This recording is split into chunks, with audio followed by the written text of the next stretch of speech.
Cinderin, upper bracket versus PSG.LGD. This is... That's my voice. All right, that distracted me a bit. We are in game though. This is going to be...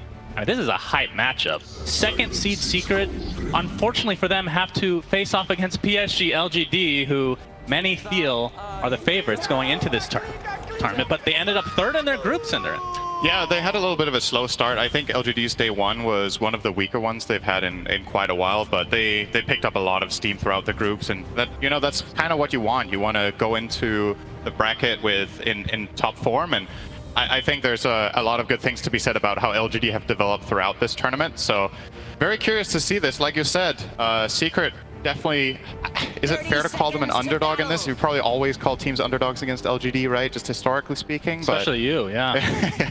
I always think LGD is going to win until they don't. But well, you were telling me what they've been top 3 at 5 TIs. Is that right? That is kind of insane. Obviously different rosters for a lot of those, but regardless. Yeah, they've played every TI since TI2. Yeah. And they've got 5 top 3s, but they've never won. I think they've got 2 or 3 second places out of those top 3s. All right, let's see this bit of a run fight. Early action for the bounty. Zayat ends up netting himself that, but Resolution's going to take a little bit of damage here, which of course we are going to talk about Resolution a bit here, not just because he's awesome, Cinder, but he's playing a silencer, position 3. Oh, I thought it was because he's playing your voice line. Okay. I did tell him to do that, and he's been a very good boy so far. Thank you, Roman. Yeah, silencer offlane, very unusual here from Secret. It is something that I think Puppy's teams historically have been really good at, or how to say, it's kind of hit or miss sometimes, but he's not afraid of doing uncharacteristic and creative approaches to laning stages to try to solve problems. I'm kind of with the panel though when they say I don't think Silencer fares well against Lone Droid Dazzle. I think this is going to be a tough task for Resolution to do a lot with. He's playing with a support 4 in the Nyx who doesn't have the most laning impact compared to say something like a Marcy. So I think they might have their work cut out for them down here at lane. A little bit of a trade-off here between Nisha and Nothing to Say. And I just wanted to wrap up the thing we talked about with LGD's TI attendances, right? Because something that's funny about Secret as well is that they've placed like every position at TI.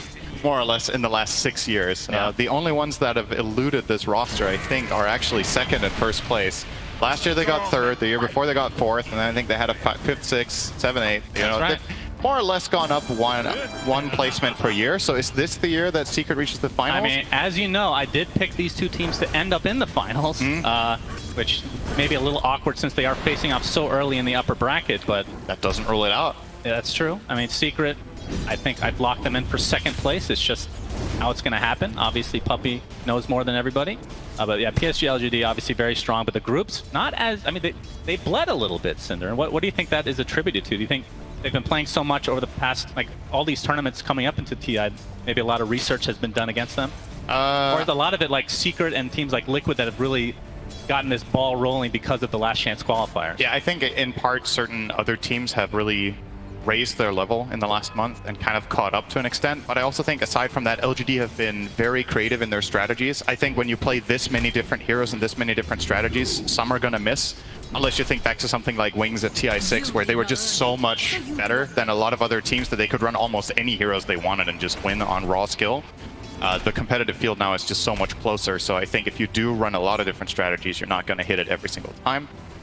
And also, like we said, just a little bit of a slow start in day one, right? I think after day one, they've more or less dropped, I think, 1 or 2 games in total. That's fair, that's fair. They just had to warm up a little bit, perhaps. The mid lane right now, Nisha sitting on 15 and 1 CS. As we can see, a little action top lane. Faith Beyond taking the brunt of the damage here. Chrysalis still with the Starbreaker, will fully connect, and that looks like first blood goes the way of Secret in this game number 1. This is just such a good carry against Enigma in lane. So what generally does well... Oh, wait, this is gonna... I hope we're not going to hear this every time they get a kill. I listened to you enough already. Sorry about that. Why did you have to make that one? Had to try to compete with Slacks, you know? Yeah.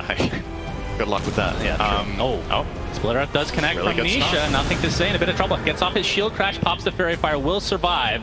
But you can see the CS, I mean, pretty even overall. Would you say that this is kind of expected, Lesh versus Pango? Yeah, I think it is ultimately slightly less rack favored because you have that range advantage and you're just going to spam out the harass. A lot of what ends up happening in this lane, I think, comes down to whether you can ensure that you get the 4-minute water rune on Pango. He might not even get the chance here. Nisha going back. Okay, a bit too crazy. He's really trying to bully NTS out of lane here and ensure that he gets the water runes. If there is a rotation coming in now from Puppy, which I think there will be, who's, by the way, in classic Puppy style, jungling minute 3 on his Crystal Maiden. Yep. For value, obviously, Dawnbreaker, one of the best carries in lane against Enigma, so doesn't need too much help. He can kill the Eidolons on his own with his 2 spells.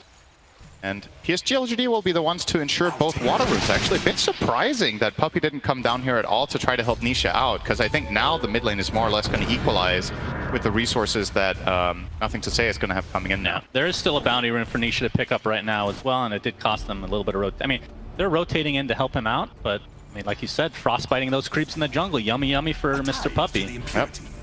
Closing in on level 3. Probably going to see him skill the Arcane Aura. I'm curious about his build. Puppy, I think, is one of the Crystal Maiden players historically that's been the happiest about maxing out Aura just to try to dominate the side lanes by giving them that extra influx of mana.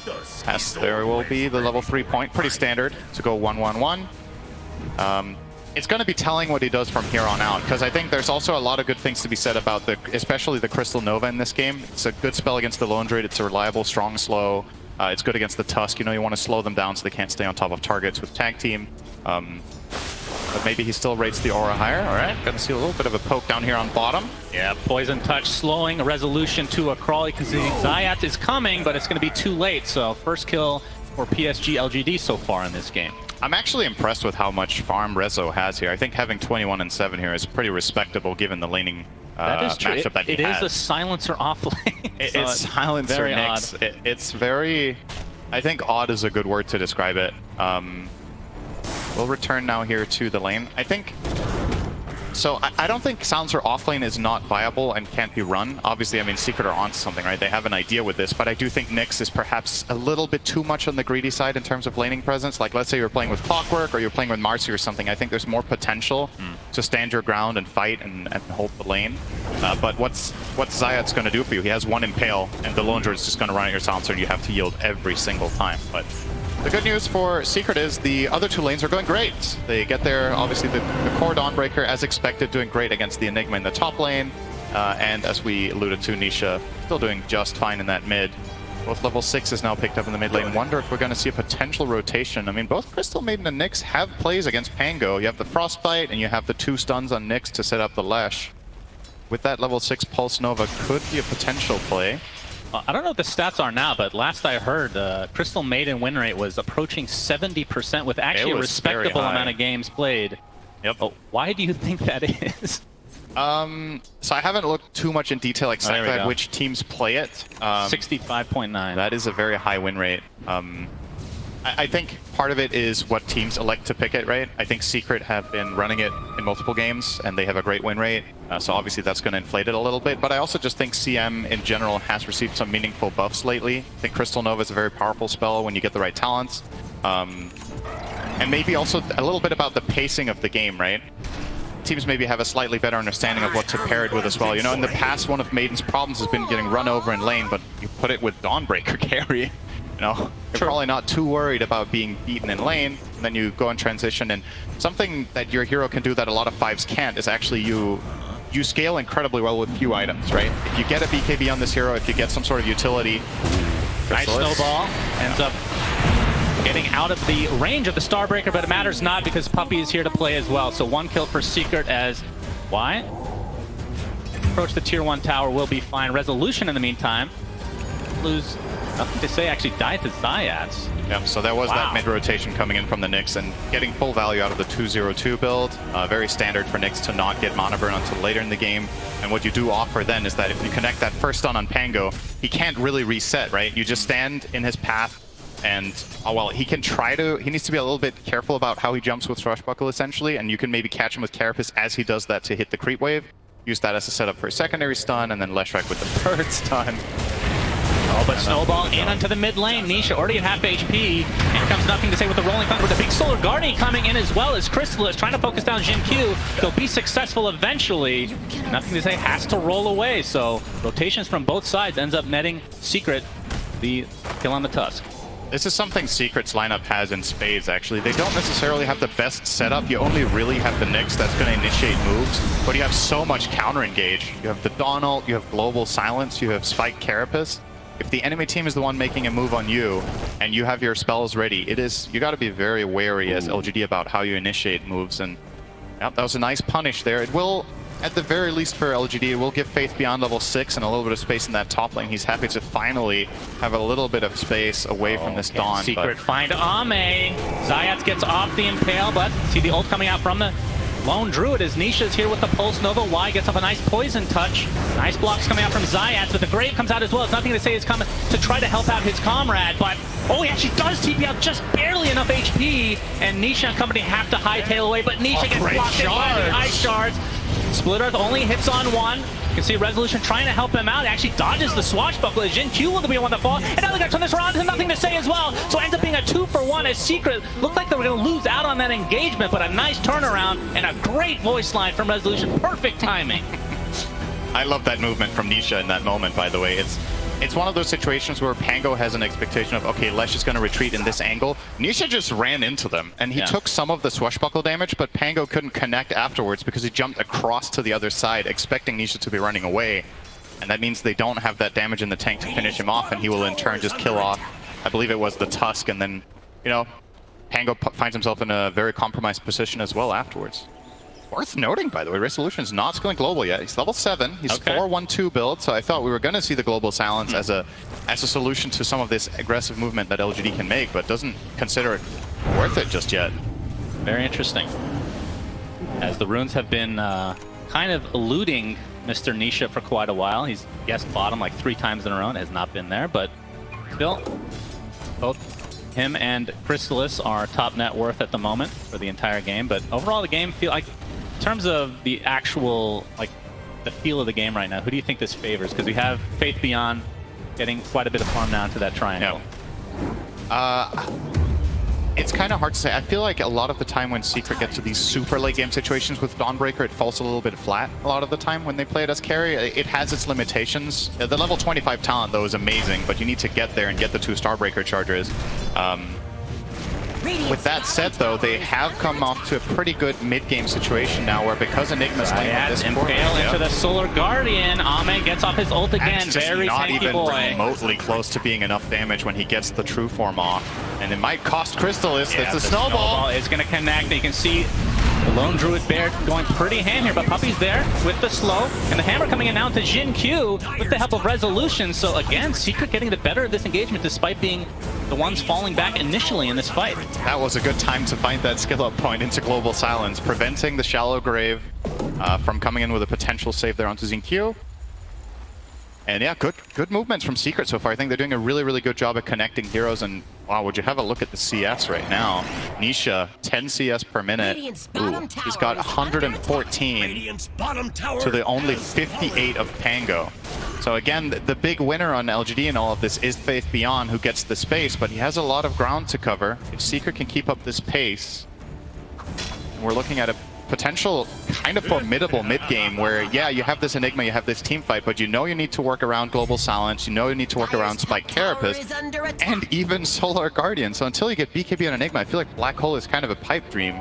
You're not really likely to get off. They will get the top tower, though. Rotation now from Ame will connect on the Lone Druid. Get that last hit for his Enigma. Great Pact maybe is a time for them to try to do something. I think they're just probably end up conceding this tower. Nisha has a haste rune. Nice D-ward there. D-ward as well. Nisha, let's see if he waits around for that Diabolic Edict cooldown, but you can see nothing to say in Jin Q in the area. We want to talk about the Roche potential from each side, because I feel like PSG.LGD, they have really good Roche fighting in that area, and Secret not nearly as much. Tower is under attack. Yeah, that's fair, and not just the fighting, also killing Roche himself, right? Yeah, Secret's lineup does a pretty poor job at killing Roche. They don't have meaningful physical damage except Dawn, who is rushing a Deso, which will, you know, help, but it's going to be a while before Secret likely do that unless they win a big team fight beforehand, because LGD can relatively easily go and contest the area. But yeah, nothing to say. He gets stunned right out of the gates. They don't even need the Solar Guarding. There's Nisha, and nets the kill with the Split Earth. 4K lead for Secret now. They are absolutely destroying Starting them. to run away with it as you see Puppy's ult come out after the Frostbite, and Zayats is here with another Impale Starbreaker to finish off Jin Q. Too late on the grave there from Y. Kind of uncommon that he doesn't get that off in time. Yep, Secret are crushing them right now. Just move after move. That's something that this Radiant lineup struggles with. If Pango is not having a good game, their ways of initiation, what do you have? You have the Tusk who can maybe set it up. He just reached level 6. The supports of LGD have been massively under-leveled this game. You're finding both of them finding their 6s at like 13 minutes. Compare that to Secrets, right? Zayats is now level 8, Puppy's level 7 and a bit, so way ahead from these early successful moves. And I think it's just too integral for LGD's lineup that Jin Q was able to do some of these rotations correctly, and it just hasn't been the case. He's 1 and 5, hasn't really connected much, had the best pairings, so could foresee Secret just keep building on this lead as they will be getting more and more map control. And again, you got to pick your fights very wisely as LGD in this game. It's the amount of counter initiation makes it very, very difficult to really pick your. It's kind of like pick your poison, right? You're not going to get a free fight at any point. Yep, definitely not at this pace. How long do you need to farm? It's tricky. Well, nothing to say. Still working on his Diffusal Blade, and you talked about Chrysalis. Just about to finish his Deso. Just needs the last component with the Blightstone. And Nisha, how fast? Oh, he already has Bloodstone. Okay, that was pretty fast. Yep. All right, very good. Very, very farmed, and he's obviously this nice aggressive ward that Secret have on the inside the enemy jungle is going to allow Nisha to play very aggressively down here. It's pretty standard for Dire to do this when they do get the bottom tier 1 tower, to start occupying this area. And Leshrac is just such an amazing hero for this. He's a difficult kill. He has the counter initiations. That we've talked about, and he can almost solo this tower in 2 rounds of Edict. So he is going to force rotation from PSG.LGD to come down here, and they really don't want to play on the defense, right? LGD's lineup is kind of crafted to hit a timing right now and go and force your towers. So if you're the one setting the agenda, you're already really happy. Looking to tank the gank. Oh, the Global Silence is giving some cover, and the Solar Guardian coming in as well. Jin Q is just punished right off the bat. Beautiful play from Secret as they just shut that smoke gank down immediately. Zayats looking for more. Oh, this could be big. They don't have a Solar Guardian, yeah. Dropped everything. Still trying. Off the Vendetta first. Actually gets the Impale as well. Crystal's is here with the huge Starbreaker, and down goes Ame. And Secret starting to really run away with this. You're going to have a word with Resolution after this game. This is getting out of hand. I'm going to have to give him some more money, I think. Yeah, he's doing a great job. Yeah. Speaking of Resolution, he has the Falcon Blade into 4 staffs. He's going to see a Starbreaker again come out. Faith Beyond caught out. Don't side here. Zayat stuck inside the Ice Shards. Nothing to say. He's going to be blocked off by said Ice Shards. And the 4 staff that we just talked about from Resolution coming into play already. 7K lead for Secret. They're looking very good for them. And again, I mean, if you have a big enough lead, then taking Roche isn't that hard, considering like you just get a pick off or 2 and then you can just take it. But I feel like that is the best opportunity for LG to get back into this game. Yeah, I think ideally what they want to do is once Global Silence and the Dawn ult have come out, you want to smoke and make your own move, right? Because that's sort of one moment in time where you can initiate something without the fear of just getting immediately globally countered. But they're not managing to do that right now. They have about 30 seconds to go if they did want to make a rotation, but Secret are very firmly planted in the bottom half of the map while LGD are in the top, so they're not going to find anything, and that just means that minute 18, Secret are just ready to rock and roll again. And it's hard to see the path for LGD to initiate fights, so maybe you just need to, again, slow things down, farm it up. But what's the exact timing you're playing for? So your Lone Druid has Maelstrom and he's going towards the Mjolnir. Your Enigma is not going BKB because he's going to be scared about Global the whole game, and maybe he will just never get to use Black Hole, more or less. So he's going for the Greaves. Alright, they're going to try to turn this into Roche. I kind of like this. I think maybe if they did this a little bit earlier, this would have been a higher impact play, because actually the Global and the Donald are now online again, so might have missed the timing if Secret find this opportunity to get in there with Zayats. Yeah, Roche thinking going about down slowly. Wraith packed inside as Nisha seems to have a decent idea that this is happening. He's just going to walk right in with the Split Arc. Gets off the Pulse Nova and the Bloodstone ahead of him. The Soul Guardian on the outskirts as Zayats gets stunned. But nothing to say, already gets off his Rolling Thunder. But a huge Starbreaker, Chrysalis deletes Faith Beyond. Jin-Q starting to get quite low as Puppey's the first to fall for Secret. So it's a 1-for-1. He's going to buy back into the game though. Double kill from Chrysalis coming out as well. And Nisha pretty much out of mana, but it's just enough to take out Ame. And now Y and company from LGD have to get the hell out of here as Secret will likely get the Roche. Yeah, maybe Secret kind of let them do that. Thanks for the damage. Do the hard work for us. You know, we can't really kill Roche ourselves that quickly, so if you guys would please get into a quarter health, we'll just show up with our spells and clean you out. They didn't even use global. Like, Rezo actually doesn't have the mana for it right now. It was not necessary in that fight. They had a Donald, which was okay to connect on the side. We're going to see the replay here. So I love the way Secret approached this fight by sending in Leshrac first. He knows he has so much defensive cover plus the Bloodstone that he's not worried. And they find this connection on the left-hand side. This pretty much ends the fight. They kill off the Enigma with the Nyx as well as the Dawnbreaker ult. Connect that. And Ame, sure, you find the Crystal Maiden in the middle of that fight, but you're in the middle of the fight against Lesh, and you're not getting out of there afterwards. So easy cleanup for Secret, and man, going into the series today, I was not expecting that any game would be this one-sided as this is looking right now. Are LGD adopting some sort of new strategy? You know, start out slow in groups, and then you pick up some steam. You go into the playoffs, you start off slow in game number 1, you pick up your steam. That's going to be the question, because this one is not looking healthy right now. So if I'm not mistaken, at the Arlington Major, I was casting a game at PSG.LGD. We're down by like 20 plus K. Like it was at a top hat shellacking level. And they brought it back. So this is the one team I would not be comfortable with the lead, no matter how much. As we see mass TPs now from PSG.LGD. Global Signs to give him some cover. Nisha really wants to finish off the Dazzle, not going to be able to do so. Now completely out of mana, but remember, does have the Aegis still intact. Might have to use it here, but Soul Guardian is healing up to a decent amount. Chrysalis not able to connect on any stuns, though. And Secret looking to potentially reset, but no kills come out from PSG.LGD. Kill the bear in the meantime. Yeah. Is that bear number 1 or is that 2? I think that is bear number 2. Yeah. Oh, 50-second cooldown now for Ame. Yeah, if somebody has experience killing creeps with Freezing Field, it is Puppey, so feels really good about that. That's a very big creep there. A so-called creep hero, if you will. Has very...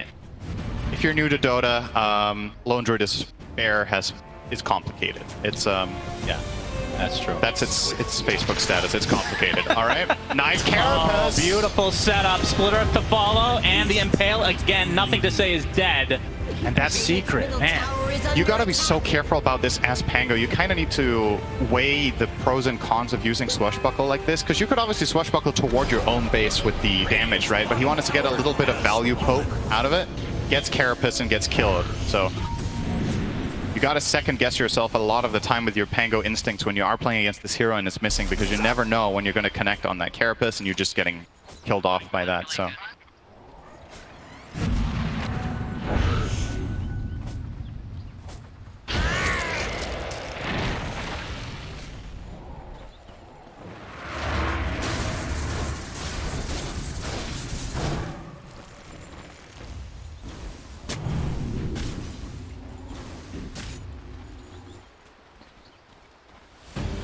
Oh yeah, the classic Rezo, no global, we can fight easy. Well, he didn't have mana.